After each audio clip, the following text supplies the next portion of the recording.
একজন professional artist হওয়ার জন্য আমাদের লাগবে হাতে থাকা একটা স্মার্টফোন। আমি এক্সাম্পল হিসেবে এটাকে দেখালাম, কারণ আমাদের দুটো ফোন নেই। তো সেকেন্ড হচ্ছে আমাদের একটি সেট আপ, যেটার মধ্যে আমাদের সব আর্ট সাপ্লাইস থাকবে। তো নেক্সট হচ্ছে ক্যানভাস।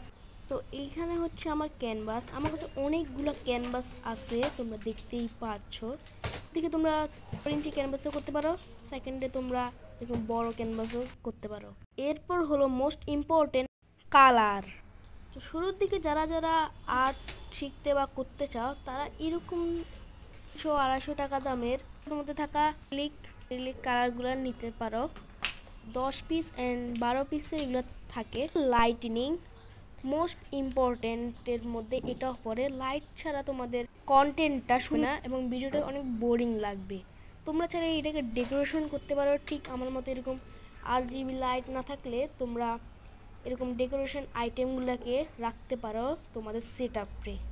আমি এখানে রেখে দিচ্ছি এরকম কিছু একটা। আমি এখানে নিচে 800 টাকা দামের একটি ট্রাইপড ভিডিও বানানোর জন্য। বানাতে প্রো লাইট রুম অ্যাপ ছাড়াও ক্যাপকাট অ্যাপ দিয়ে ভিডিও এডিটিং করা যায়। আমি একটি প্রফেশনালি ভিডিও আনবো ਇਸ ভিডিওতে। ততক্ষণ পর্যন্ত যারা এখন লাইক অ্যান্ড সাবস্ক্রাইব করেনি, আমার ভিডিওটিকে লাইক অ্যান্ড সাবস্ক্রাইব করে দিও। ওকে, টাটা, বাই বাই, দেখা হবে নেক্সট কোনো ভিডিওতে।